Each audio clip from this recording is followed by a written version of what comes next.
What's going on YouTube and cryptocurrency family? My name is Harry. I'm the crypto vet. Thank you guys for tuning back in. Let's talk some XRP. We all know that this is my favorite cryptocurrency, and everybody was laughing at me when I dumped a bunch more money in at around 20 cents. I assumed that the bottom was in right around 17, that with no more of a bottom than about 14 to 15. And I had all that stuff in the Discord. Links are in the description. All that's free if you want to join. But to answer some of the questions that I have been getting, Brad Garlinghouse did answer a bunch of these questions here. And just to keep this video short, I'm not going to go through all 10, but just hop on my Twitter, XRP Veterinarian. I did retweet it. Homeboy here, my buddy XRP Rich, somebody I've met through XRP community and Twitter, awesome dude. He posted this, and I think he found it from someone else, or maybe specifically from Brad, and I just missed it since I am following him as well. But go on there, and he answers a lot of the questions, and he's saying how here soon, hopefully we're going to have some clarity. But either way, the markets for XRP is mostly out of the US, and this is just typical sell-off accumulation, and they recover no matter what. And even if the SEC just like completely shit on them, other people are still using it, so it's not really gonna matter, right? But that's just my opinion. I'm just a doctor / idiot. This is not financial advice. You know, like look at me. I'm just some dude with a crappy green screen behind me talking. Look, you can see on the this side over here, it's kind of like foggy. I'm in the process of changing up the whole set to be more streamer friendly, so bear with me on that. But you know, there's when people are scared, that's when you buy. And if you do your own research and you just look up stuff, it's real easy to see that some of the stuff that you see at face value isn't actually what it is. And this was perfect diamond in the rough. It looked awful, but there's this beautiful little diamond called XRP sitting right there. And there's a lot of room for it to grow, and this is just the beginning. And we're going to get into the charts a little bit here. Just quickly, coin market cap, because I like to put these in every video to keep it time sensitive, and you know, lots of green. Bitcoin's at almost 40,000 again. Ethereum's trying to get back up to all-time highs above 1,300. XRP is above Litecoin again. Look at that market cap difference when we got up to 33 cents. We were fighting for, you know, a couple $100 million, and now we're billions above again. Not hating on Litecoin, you know, good project. I think its all-time high was like 900 or something. I don't do much analysis on Litecoin, but let's do all. Back here, how high did we get? 231, $300. Oh, so $300 is probably about its all-time high. But either way, you know, all these cryptos have room to grow. I expect most of them who have a sound project to hit their all-time highs previously and surpass them. So do your research on your favorite project and go from there. We got Chainlink going back up to try to hit its 20 mark again.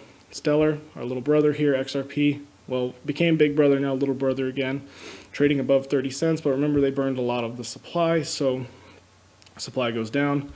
Their evaluation of price could technically get higher than XRP.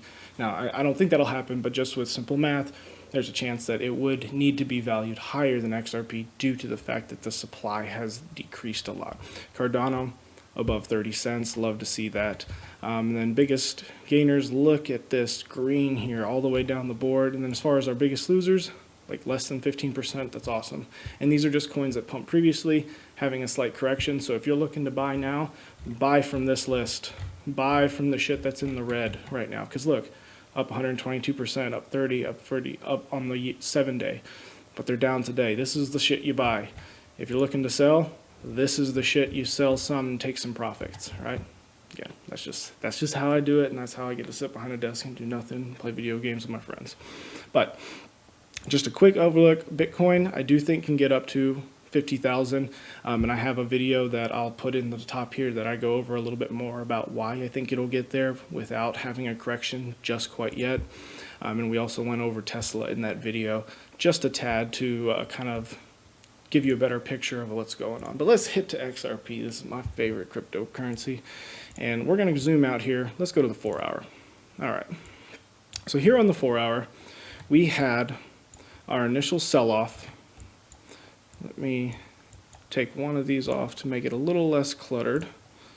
Okay, and actually we'll take this one off as well. All right, here we go. So we have back here, we hit a high around 65 cents.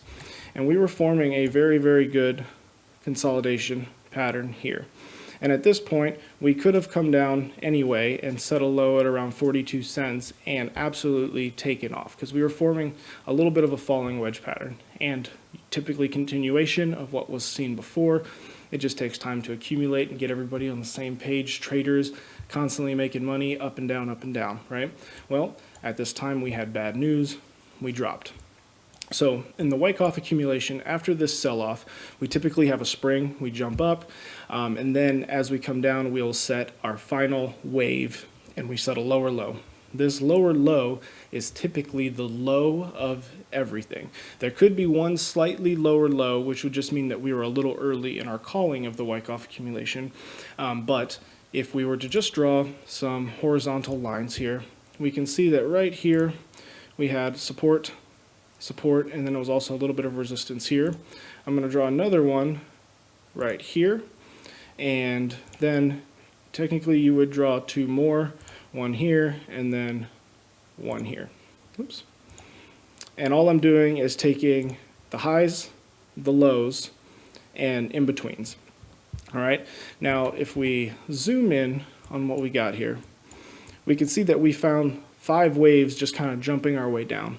And you can't see them as well because I have this on the 4-hour, but I wanted you all to visualize what's happening. This is people scared, going, nope, this is a low. We pump up a little bit. They go, nope, I'm going to sell, it's not going to go any higher. And we do this waves down. We finally come down on what retail buyers expect is the low. And during this, it gets bought up like crazy. And then, in this model, smart money goes, nah, homie, that ain't it yet, right? And it dumps some more, and then finally will break a trend line and drop to low, which creates the lowest low. And then in between these two lines here, we're in what's called like the low volume spring, or there's a couple other terms depending on which explanation you're using. And we bounce around in this area. Now, the time that you come down to about 50% of what this one was, that was where the actual bottom of the Wyckoff could be. Now, it doesn't always follow that because remember, this is just us looking at charts. So if it had come down to here, I was ready to buy around 19 cents, 20 cents, and I was actually going to put in a really, really big long. Instead, I was able to put in a long at around 22.5 cents, which I posted in my Discord, and I was very successful in the trade, I think up like $800. But I was waiting specifically for a break of the 25-cent point to do another trade. And during that, I actually sold my trade off at around 27, 28 cents. You know, a lot of people were going to say, oh, what an idiot, it just kept going up. Well, I didn't know. The reason I sold there was because if we look at a long-term trend line here, look at this going down, right? I thought that we would still have another dip, and I expressed that on Twitter.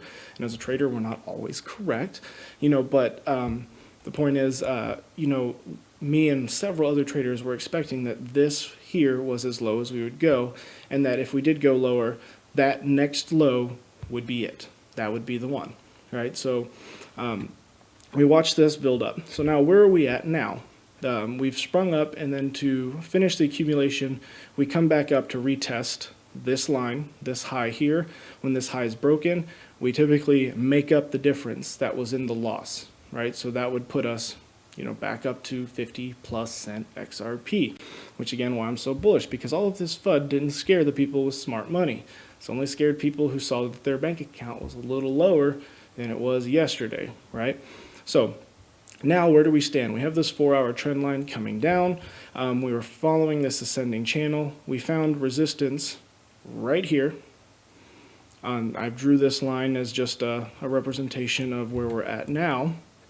And this line here was the support and resistance at the previous accumulation. And you can see that's exactly where we're fighting right now.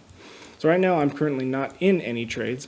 I am just waiting to see if we can get above around the 34.8 and hold there. If we can get above there, I will probably do a small short, and or small long. I'll short it up here around 37 cents. And my goal is that we stay bouncing in right here.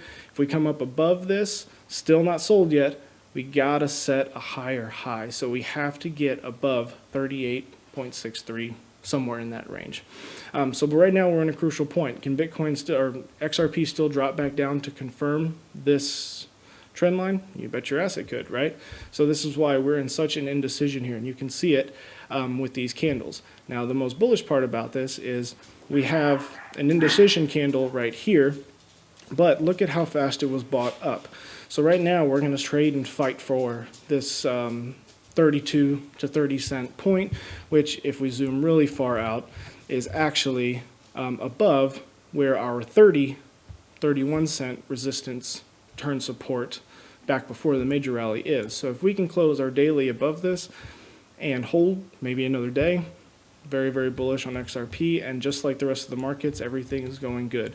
Now, if Bitcoin does have a large correction to the downside here, this could be some bad news, right?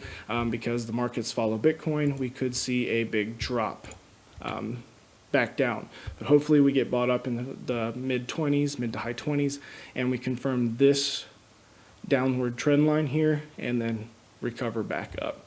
So, yeah, we're overbought in the RSI, but if we went back in time on XRP, XRP got close to 100. So, here in the short term, you can see I'm following some fib lines to see where the momentum is changing, and possibly if I find a good pattern form, I will actually do some short trades. The way it's looking right now is we might actually have a little bitty head and shoulders forming here, so we might see a 30 cent XRP here in the next 10 to 15 minutes. Completely possible, but these are short term analysis. I just like looking at them. I try to make a prediction on what I think is going to happen, and then if it does happen, maybe the third time I see it, I'll actually make a trade on it. But that's going to be it for this video here. I just kind of wanted to go over XRP and what I think is going on right now. So if you like that, please hit the like button, hit the subscribe. Appreciated. All the links in the description. You guys are awesome. You guys make me want to do this every day. It's my favorite hobby. And congratulations to everyone making money with me. One day I'll get to take you guys all out, have a beer or something, all right? But I'll catch you guys in the next one.